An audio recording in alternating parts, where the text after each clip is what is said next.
Dans cette vidéo, nous allons voir un exemple particulier de motif d'accumulation. Nous allons l'utiliser pour compter le nombre de majuscules dans un texte. Voici un code Python, donc une fonction countUpper, qui permet de compter le nombre de majuscules qui se trouvent dans un texte. Donc on va l'appeler de cette manière-là. Si on lui donne par exemple le texte ici « Salut », vous voyez que le S, le L et le T sont en majuscules, eh bien elle devrait nous retourner la valeur 3. Alors voyons en quoi on a utilisé le pattern d'accumulation, le motif d'accumulation dans ce code. Premièrement, l'accumulateur, eh bien, c'est la variable qu'on a appelée ici number uppercase letters seen, c'est-à-dire c'est le nombre de lettres majuscules que l'on a vu dans le texte jusqu'à présent. Pourquoi jusqu'à présent? Parce que rappelez-vous, l'idée c'est toujours la même chose, c'est qu'on a une suite d'éléments.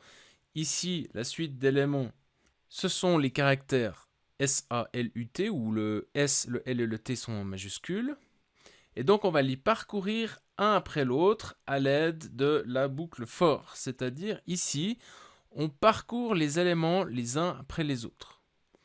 Et pour chacun des éléments, donc je vous rappelle que la boucle for, quand on fait for quelque chose in, ça veut dire que la variable currentChar, ici, elle va prendre l'un après l'autre, d'abord le premier, ensuite le deuxième, ensuite le troisième, ensuite le quatrième, ensuite le cinquième caractère. Et donc elle va répéter le code qu'on a ici, qui va être répété 5 fois, autant qu'il y a des caractères, d'accord? Ça va être répété 5 fois.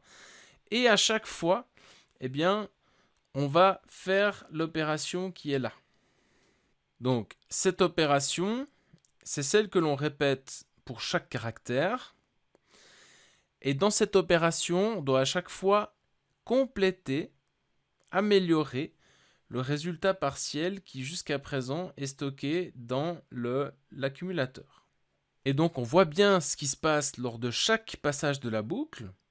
Si le caractère qu'on est en train de regarder est une majuscule, à ce moment-là, on va incrémenter, c'est-à-dire on va augmenter de 1 l'accumulateur. On va rajouter 1 dans l'accumulateur.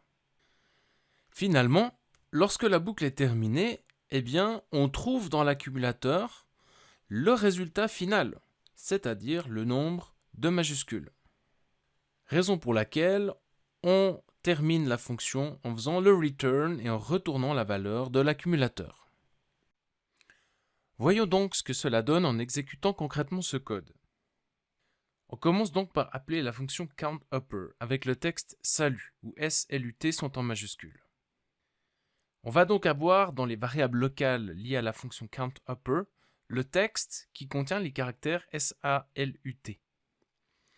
On définit l'accumulateur et on l'initialise à la valeur 0 puisqu'actuellement on n'a encore compté aucune majuscule puisqu'on n'a même pas commencé à parcourir le texte. On commence à parcourir le texte avec la boucle for qui crée une variable currentChar qui va pointer sur chacun des caractères. On se demande si ce caractère, le premier, est une majuscule. C'est une majuscule. On passe donc dans le if et on fait plus 1 sur l'accumulateur qui contient maintenant la valeur 1. On recommence avec le for, on parcourt le texte, donc currentChar vaut maintenant le petit a. On se demande si c'est une majuscule. Non. Donc on ne rentre pas dans le if. On continue tout de suite avec le prochain caractère. S'agit-il d'une majuscule? Oui.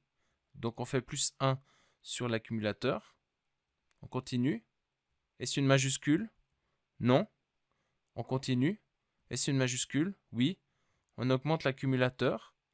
Et on est arrivé à la fin de l'algorithme puisqu'on a parcouru maintenant tous les caractères.